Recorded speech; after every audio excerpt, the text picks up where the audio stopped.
Okay, if someone could confirm that they can see my slides. You got a 5x5. Okay, great. I noticed this is actually session number 2, but don't worry about that. So, yeah, we've covered a couple of these agenda items already. We did introductions, we did comments and questions about the course, and now we're on to our third item, which is conference calls and disasters. So if you want to interrupt me and ask questions, no problem. If you want to wait to the end, no problem.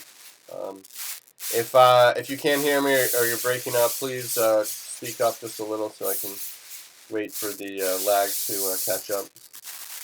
So yeah, conference call and disasters, and what I'm talking about is, not conference calls in general. I assume that everyone has been in some form of conference call, but conference calls specific to disasters, and even more specifically, more in the response phase. When we're talking, planning, mitigation, preparedness phase, we don't have that sense of urgency unless you're in exercise. But in general, I'm talking about during a disaster. So here's my picture of Alexander Graham Bell demonstrating the first conference call ever, an innovative method of putting 2 phones to your ear and connecting 2 different parties, which does work actually. And I've often in my career I've had 2 phones in my ear, and either verbally translating to the other phone or actually holding them. If you take 2 phones and you put them both on speaker, you can actually create a bridge. Basically, the speaker phones are talking to each other, and that works. So if you're in a pinch, always think that you can do that. But yeah, old school technology, and now we're coming into the new school. So what you're taking a look at is a picture of FEMA headquarters. This is their operations center in Washington, D.C. This is the main conference center that is just outside the operations center, but it's on the same floor.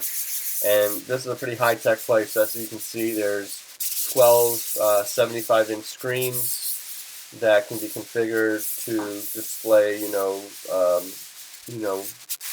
different feeds, or one big feed, or so on and so forth. And they have a whole operations room next to it. They don't see that they have usually 2 to 3 people in there, and it's like an engineer studio for a television studio. They can control the audio, the lights. They can. If people have a hot mic, they can actually force them off and mute them, and so on and so forth. But the point is that it's high tech these days, and we have multiple methods of communication. And we're using video.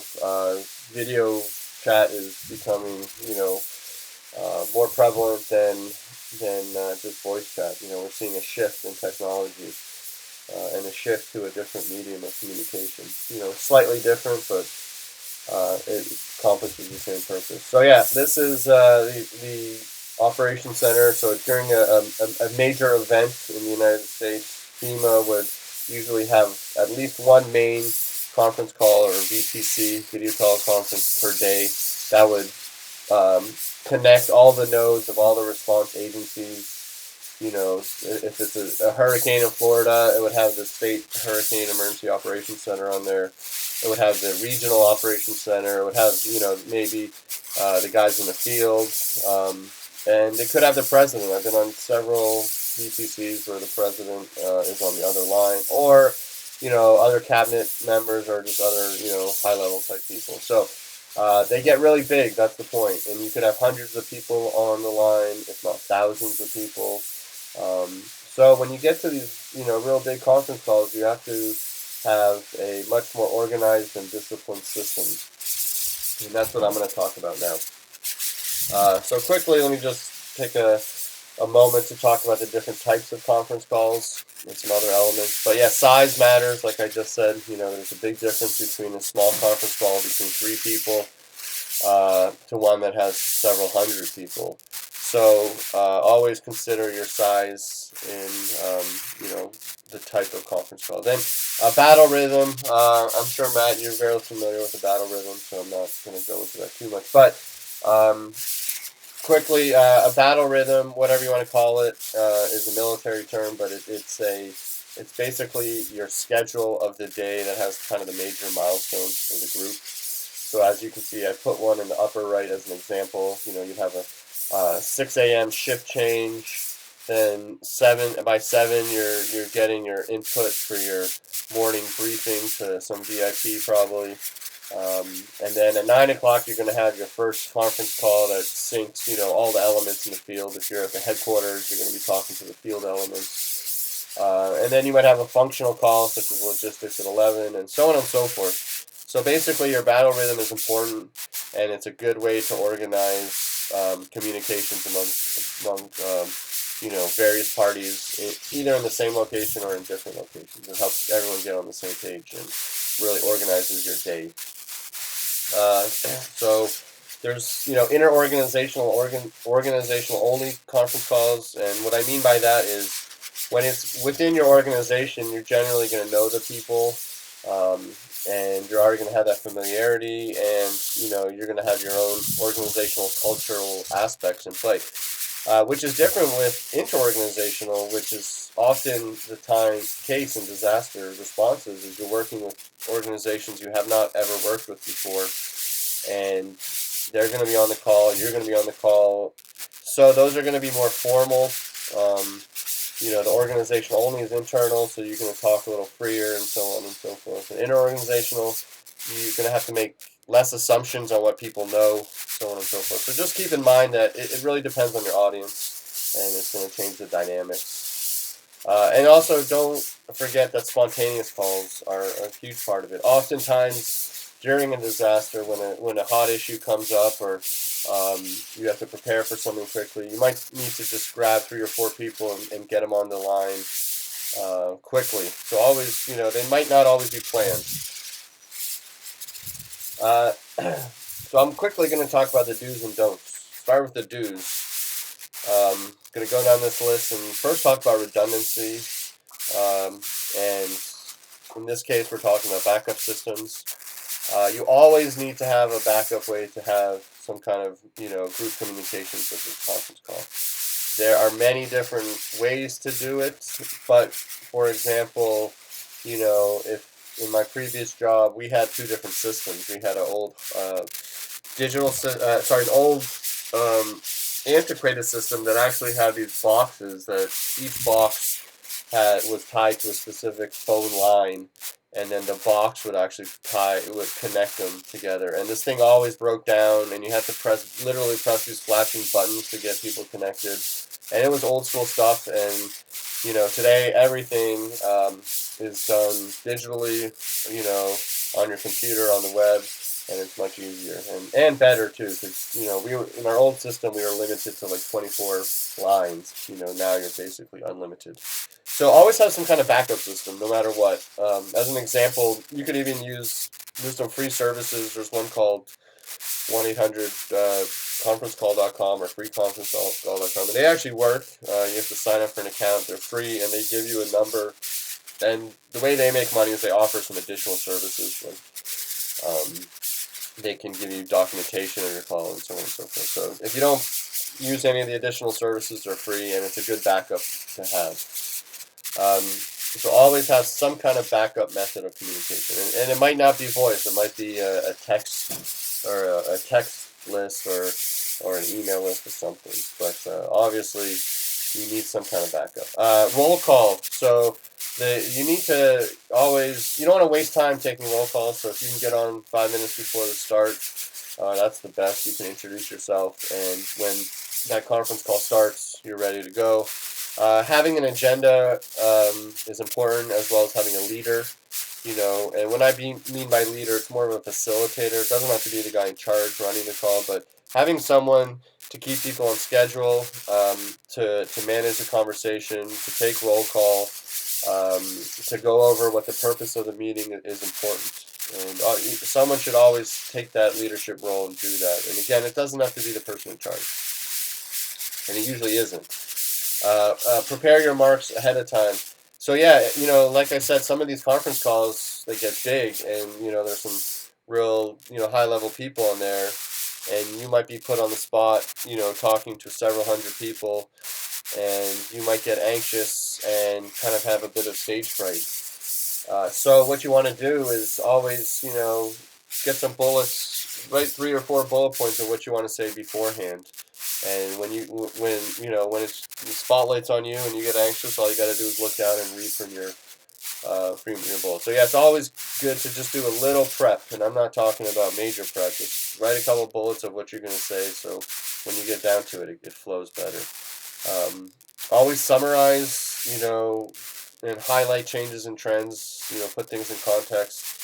So what I mean by that is, okay, if you're managing a logistical staging area, trying to get, supplies into a community that's been hit by a hurricane, you might report that, 10 trucks of water have arrived this morning. Me on the other hand, at headquarters, I'm thinking, well, what does 10 trucks mean? How many did you need? Did you need 100 and you got 10? To me, that indicates a big problem. If you ordered 11 and you got 10, okay, everything seems all right. But it's important to put things in context so everyone on the line understands the significance of what you're saying. Be succinct, be factual, don't make shit up. That's very important. Oftentimes, again, you get into that situation where you're on a big call and people are looking to you for some information or asking you questions, and there is a tendency to just kind of avoid saying I don't know or kind of disagreeing. But don't ever get into a situation where you're kind of getting anxious and you just say something.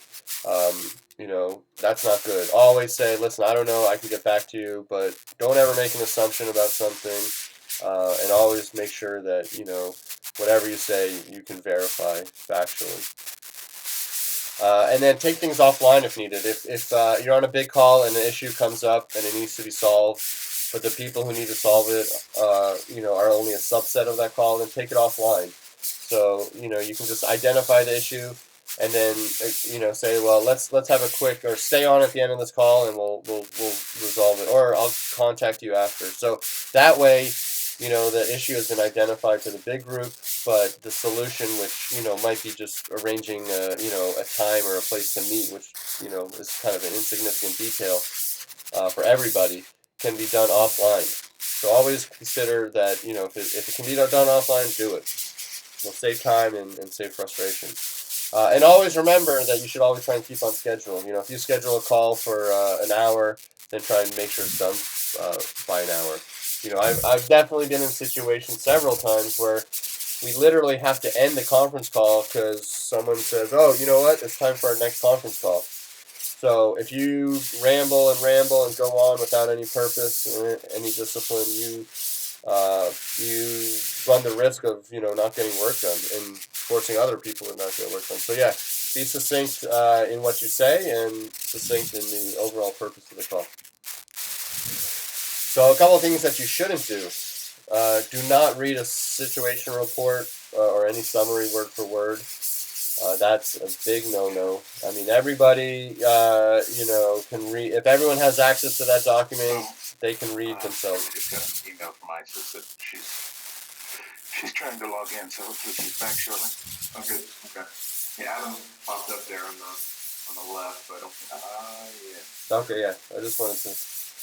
It also, if for some reason, I learned last night, I never knew this before, if someone's presenting and you don't see their information, click on their name and their screen will pop up.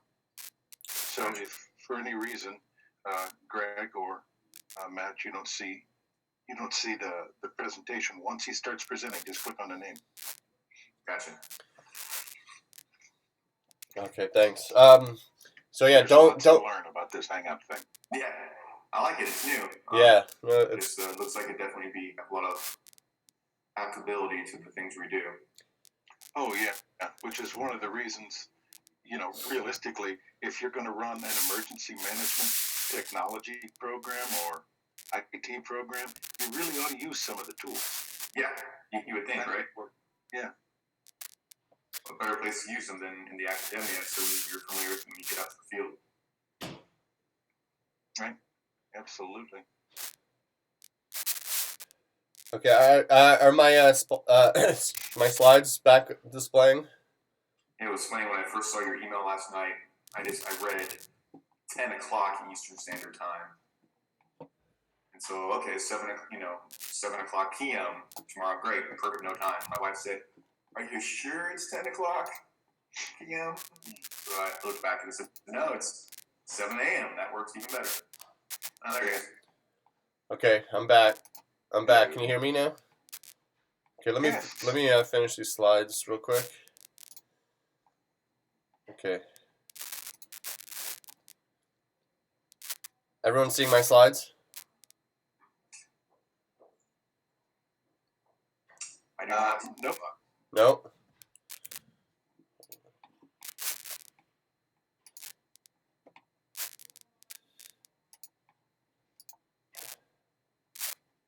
There we go. It's picked it up now. Yep. Okay, great. So yeah, don't read from your situation report or any documentation that everybody has word for word. Not a good idea. Second point is don't say anything that you wouldn't mind seeing on CNN. What I mean by that, there's a literal sense and a figurative sense. In the literal sense, I know for a fact that during some of the large FEMA-led conference calls during major events like, Hurricane Katrina, Sandy, and real big events that news media organizations such as CNN would actually get the phone numbers somehow and dial in, and they would just be there listening. And I know that for a fact because there's a story during Katrina in the very chaotic days where Secretary Chertoff after the fiasco of realizing that this Mike Brown guy didn't know what the heck was going on. The Secretary of the Department of Homeland Security, Mike Chertoff, got online and had a very heated discussion about who was in charge and the dismissal of Mike Brown, so on and so forth. And as we're listening to this, which normally that kind of, heated and critical discussion doesn't really take place on such a large call, but it was an extraordinary situation, so it did. So as we're listening to this, we have CNN rolling in the background, and on their ticker tape at the bottom, you see some reporter essentially writing exactly the discussion, what was happening, 5 minutes prior on that conference call. So, in a literal sense, in real big conference calls, you might actually have CNN online, and you don't want anything you say to end up, in the public record or, on a public media. So, the point is, be professional all the time, and that, I would extend that to email and everything else that you do. Always assume that whatever you write down and whatever you say is going to be documented and, could get you in trouble. So, be professional at all times. Don't repeat or pontificate. That is important. When someone lectures or you're in a meeting, it's actually a good thing to repeat a point because you really want to emphasize or hammer it in. But in a conference call disaster setting, don't do that. Say what you got to say once, and don't go off tangents and don't wonder about things, and just say what you got to say, and that's it. And then lastly, don't forget to turn your mute on or off. I know a couple embarrassing stories of people thinking their mute button was turned on, and here they are bad-mouthing someone else who's on the call, only to find out, a minute later that everyone in the world heard what they just said. So yeah, don't embarrass yourself. So make sure you have, good control of your mute button. So that's all I have. Let me get rid of this.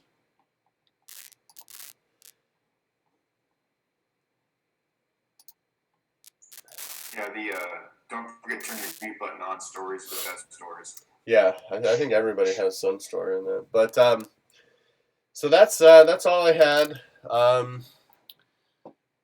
And okay.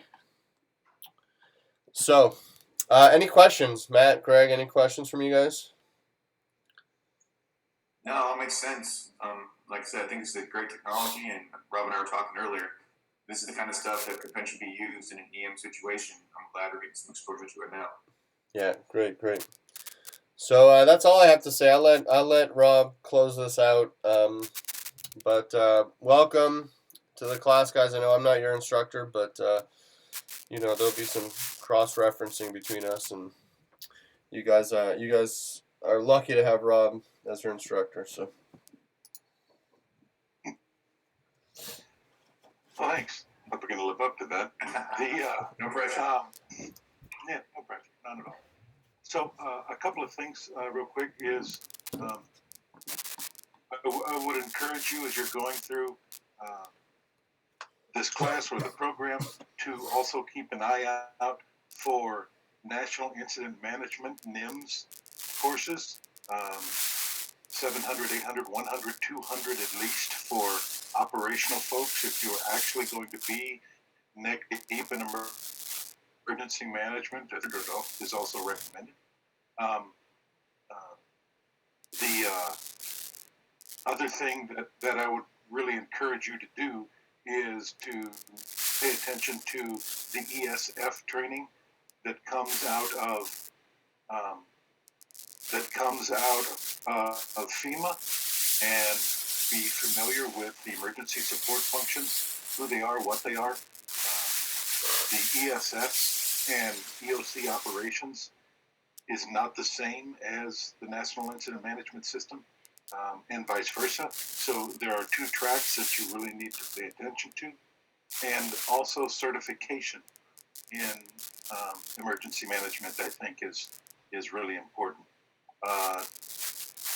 And AJ, if you could send me the careers document again. Sure. For some reason it didn't come through. Yeah. We had briefly talked about that. I will also be publishing one this afternoon for everybody, just because I think as we're going through the program, I'd like you to get a sense, if you haven't already, of the job market, where things are going, what certifications you need, and especially if you have an IT twist to you, I would recommend that we start that conversation now, so you know what kind of certifications you may need in your particular focus of information technology, whether or not that's operations or networking or etc. So that's why I want to start that certification discussion early. And that's really all I have. I thank you guys for attending. We've got, if I'm not mistaken, we've got 3 more or 4 more of these Hangouts scheduled. They're not every unit. And I will definitely do a better job giving more lead time for the next Hangouts, so everybody has a much longer lead time. And if there's a way we could maybe publish what the topic of each hangout will be, so we can do some preliminary research, come to the table with some data, information, questions, things like that. Absolutely. Absolutely, we'll do.